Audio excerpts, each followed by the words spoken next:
นะตอนนี้ก็ได้ล้างตีนก่อนโอ้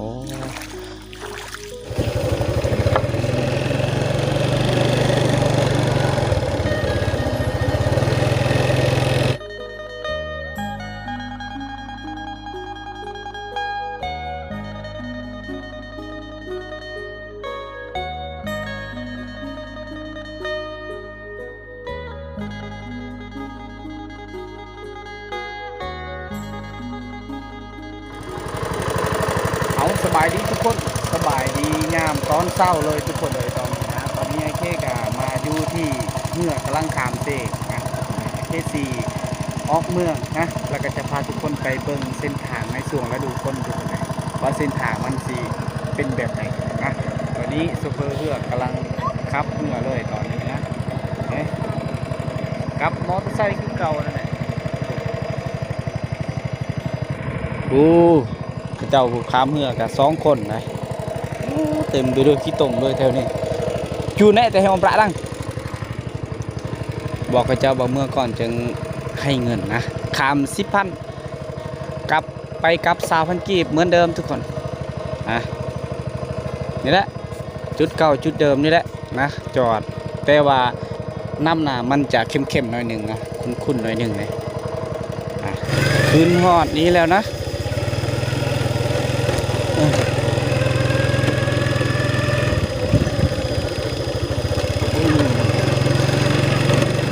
นี่คือเส้นทางขึ้นจากน้ำเซนะเส้นทางลงเซตัวนี้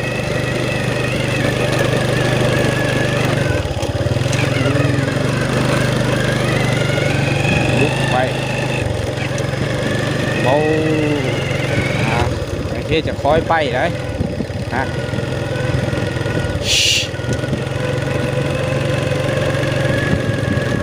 มันต้อง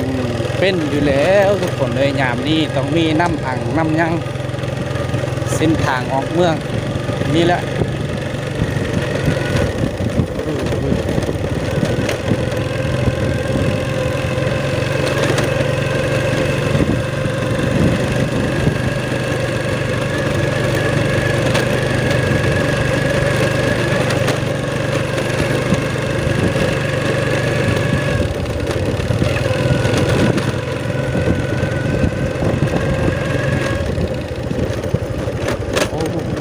สาวได้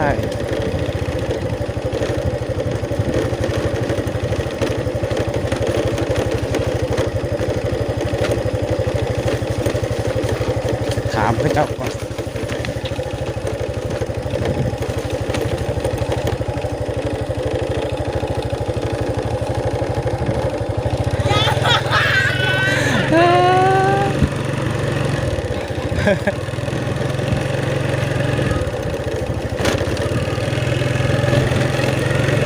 ร้านสาวไอเคคิดว่าคนอื่นเลยทุกคนคิดว่าผู้สาวบ้านอื่น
ปลูกมันปลูกอย่างเบิดแล้วแถวนี้บรรยากาศ9 โมงป้ายทุกคนเลยเวลา9 โมงป้ายตอนนี้ไอเคกำลังขี่รถเดินทางออกเมืองนะ 100 ปลายกิโลเลยเดือดสีฮอด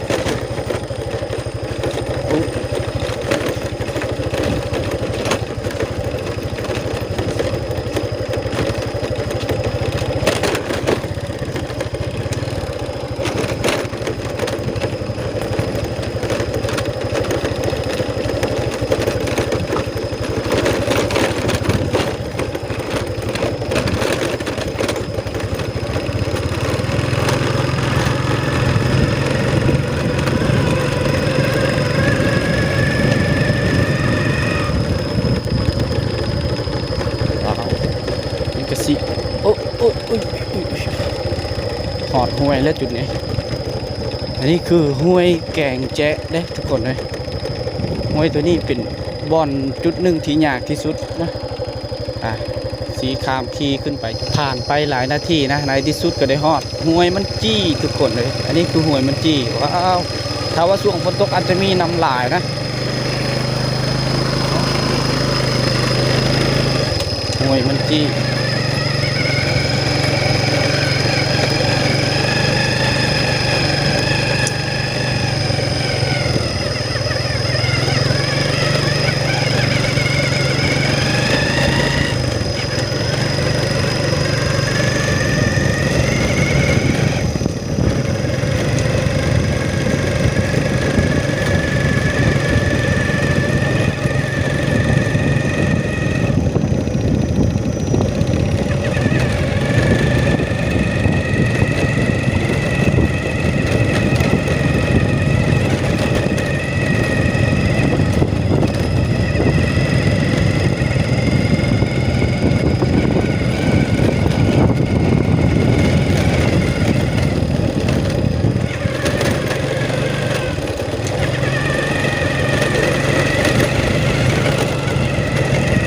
จะฮอดอีกหมู่บ้านหนึ่งแล้วตัวนี้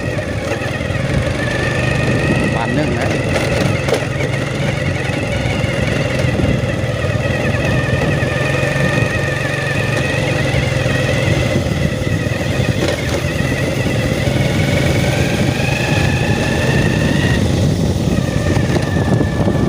คนอาจจะบ่คอยอยู่บ้านเลยทุกคนเพราะว่าเขาเจ้าจะไปให้ไปหน้านี่แหละยามนี้นะ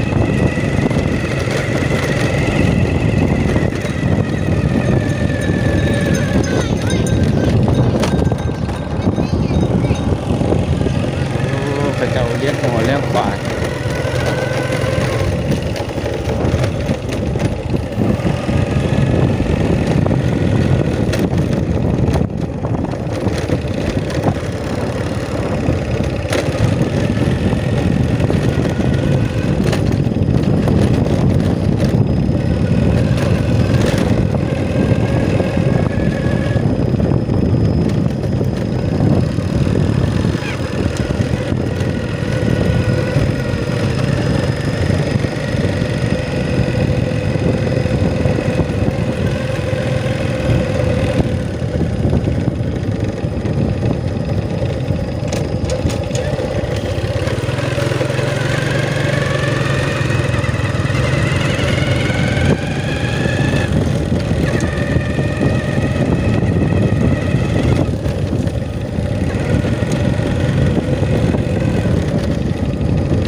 นี่เป็นจุดหนึ่ง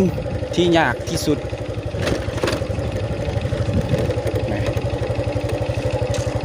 ทุกคนเลยขี้ตมแห้งนะถ้าว่ามีรถใหญ่ไปดูแห้งยากจุดนี้เอาได้ขี่ไปทางลัดเอาทุกคนนะถ้าว่าเขาไปทางเส้นทางแดงนั่นคือจะยากหลายและกาโค้งหลายแต่ว่าเขาก็เลยมาขี่ไปลัดเอาขี่ทางลัดเขาเจ้าไปให้ไปสวนเลยไปให้ไปนาลัดออกท้องหน้าเขาเจ้านะ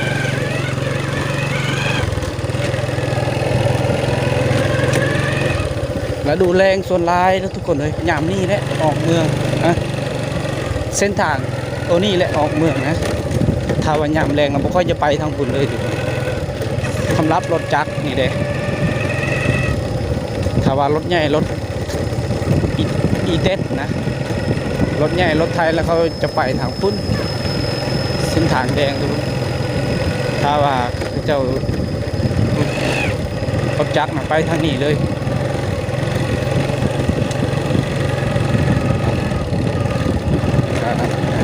ให้เจ้าดุดจุดนี้แม่งให้จุดให้เจ้าบุกเบิกส่วนให้เจ้าเฉียงหน้าให้เจ้าเล่นว้าว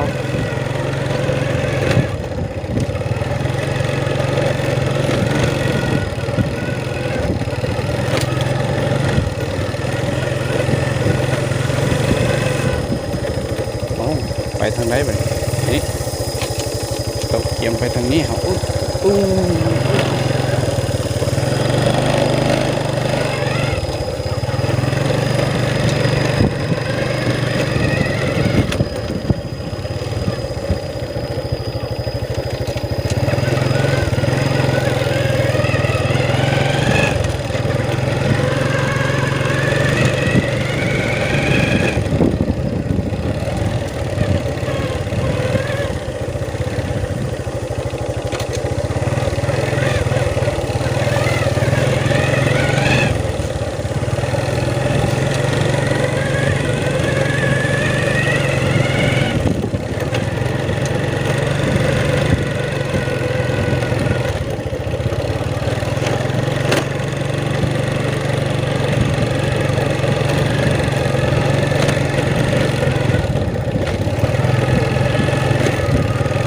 เดือนพระเจ้าย้ายมาอยู่หน้าสนเผ่าภูไทยได้ดิเงินคนภูไทยว้าวไปทางไหนเนาะ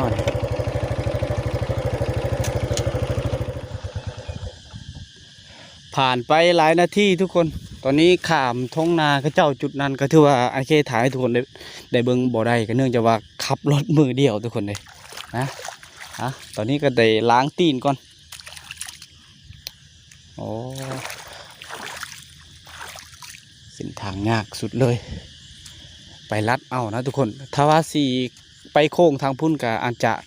สบายเลยนะสบายอยู่แต่ว่ามันอาจจะโค้งแน่หน่อยนึงเอาโอ้ยยามนี้นะนี่แหละอย่างที่ทุกคนได้เห็นนั่นแหละออกเมืองยามนี้ทุกคนเลยยากสุดเลย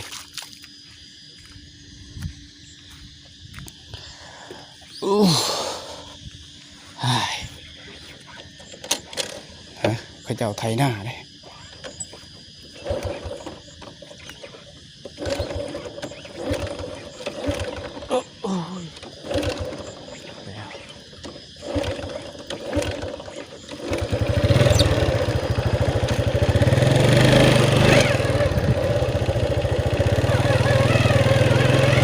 ดีแท้เขาใส่ตีนน้ำทุกคนเลยถ้าว่าเขาบ่ได้ใส่ตีนน้ำบางที่ก็บ่รอดนะมันอาจสิบ่รอดเลยโอ้ยใครแน่โอ้กระเจ้าได้ไทยฮุดหน้าแรก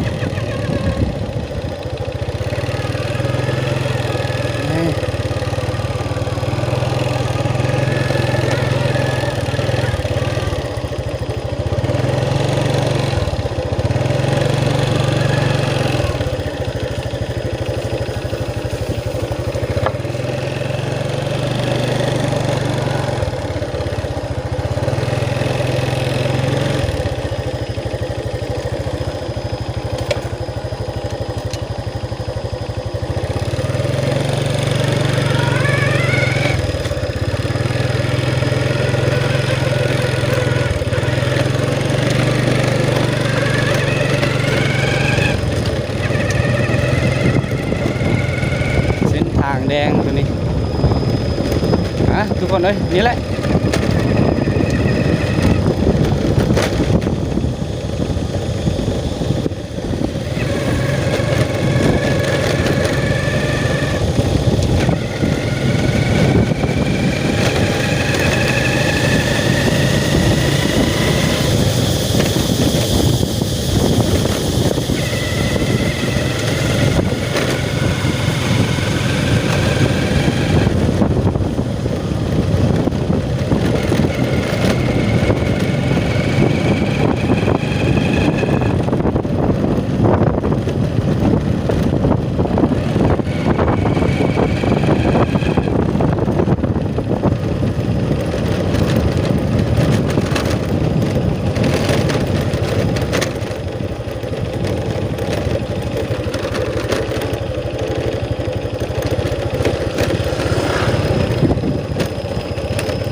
ก็ฮอดอีกหมู่บ้านหนึงเป็นหมู่บ้านที่ใหญ่อีกนะหมู่บ้านมันจีทุกคนบ้านมันจี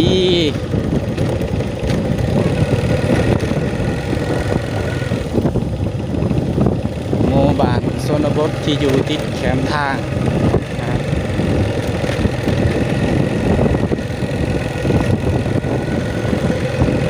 กับบรรยากาศยามตอนเศร้าๆเลย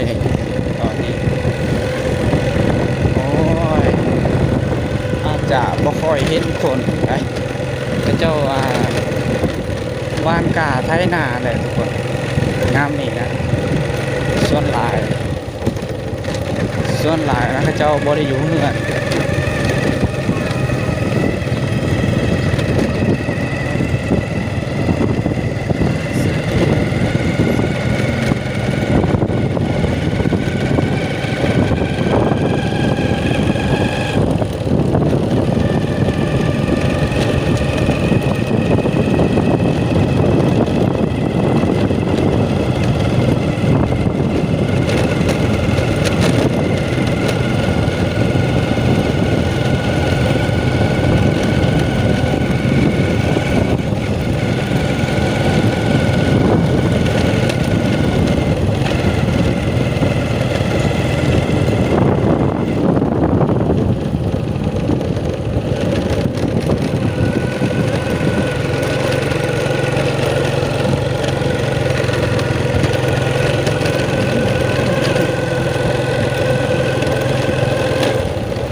นี่คือออกเส้นทางเบตง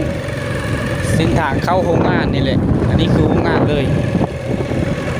โรงงานเจียได้ทุกคน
เบียร์ไหม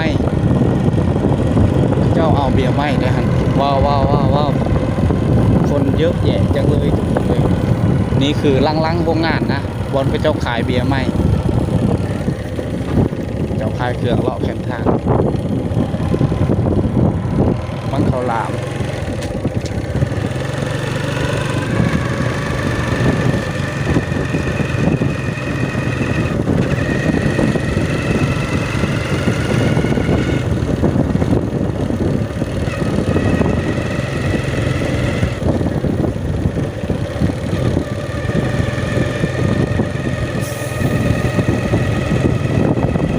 ผ่านไปหลายนาทีแล้วได้ทุกคนเลยต อนนี้ก็สีมาฮอกเส้นทางลาดยางอีกแล้วนี่เส้นทางไปตรงนะ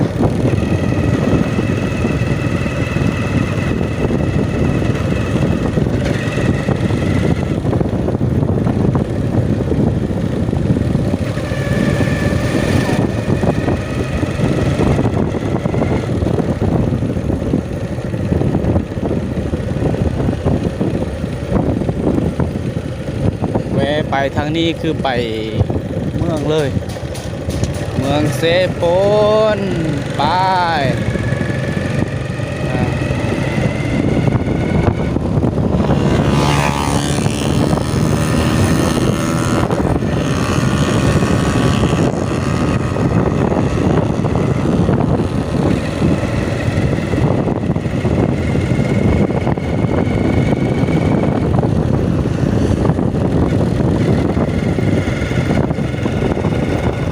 เจ้าออกแล้วคือเจ้าหวานนะทุกคนประมาณ5 มื้อแหละกาตัวนี้ตอนนี้ก็ได้ออกเป็นสีเขียวแล้ว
เลย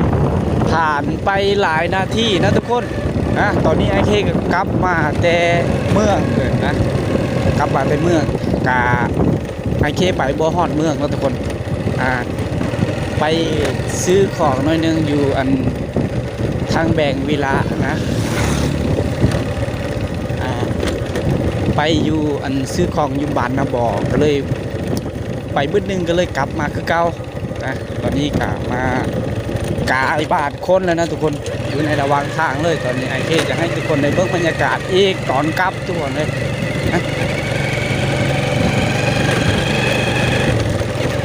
มาลุ้นน้ำกันบรรยากาศในระหว่างทางนี่ละ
อกี้เฮาสิไปทางพูนนะโค้งไปลัดเอาทางพุ่นทางลงทางป่าเขาเจ้าแต่ว่าตอนนี้เฮาก็สิไปเส้นทางแดงอีก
มองเดิมเส้นทางเก่าเส้นทางเดิมนะทุกคนน่าจะเคยเห็นดอกทุกคนในวิดีโอไอเคหลายๆวิดีโอนะเมื่อกี้ไอเคได้ข้ามอยู่บ้านละอ้อนะทุกคนไอเคได้ข้ามไปแต่ว่าตอนกลับไอเคสิกลับไปทางบ้านเก่งกี้นะนำสิข้ามอยู่นี่อีกอันนี้คือหมู่บ้านเก่งกี้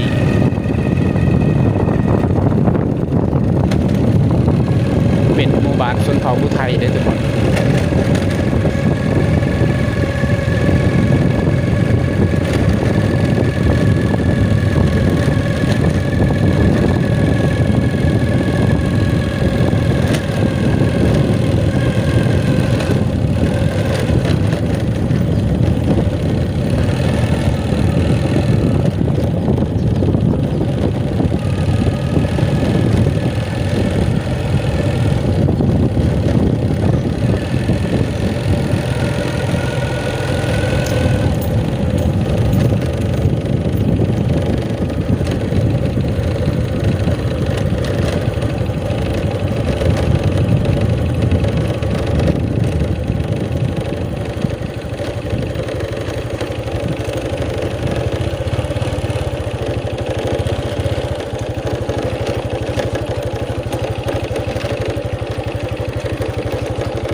เซ่โอ้ย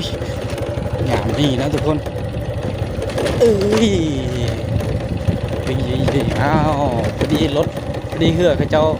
เอาขามรถอยู่ทางนี้เลยพอดีเลยบ้านนี้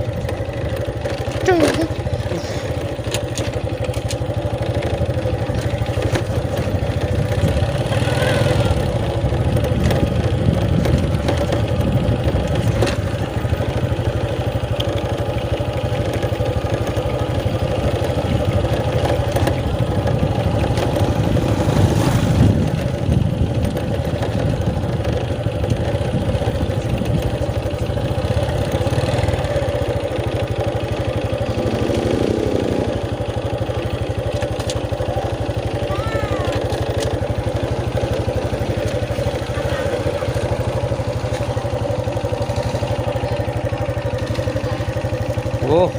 เอาแล้ววี่ล่ะขามเรือนะเขาเจ้าผู้เขาเจ้านั้นจะขี่เรือเขาเจ้าเองนะเขาเจ้าจะบ่ได้เสียเงินแต่เราต้องได้เสียเงิน 10,000 กีบค่าข้ามไปข้ามมานี่แหละทุกคนกำลังขี่เรือเลยตอนนี้ทุกคนเลยขี่เรือใหญ่สบายถ้าไผที่มาหมู่บ้านนี้ก็สิ่งที่บ่ควรพลาดก็คือขี่เรือขามเซ่นี่แหละทุกคน เด็กน้อย3 ตัวกำลังหักขามเหือให้ไปกลับกับ10 พันคือกันแหละหมู่บ้านเขาเจ้านี่เอานะกำลังขามเลยชื่อเขาเจ้านั้นก็จอดจึกราตรงรอที่ปอกแก nak bang ma kok kan ngono. เอ่อ Wah, iki deh. เบา ยามฝนนี่อาจจะแม่นน้ำห่วยน้ำยังกระแห้งนะมันอาจจะขาดแต่ยังเส้นทางทุกคน